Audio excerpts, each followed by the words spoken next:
سبيك مصيبة مدفونة ونشوفك غريبة يا أبو، حتى وهي ميتة ما خلصت من الغربة زي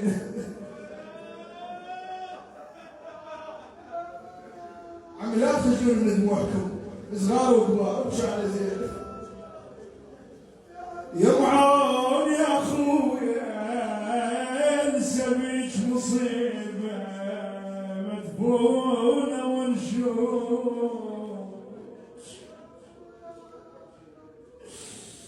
غريب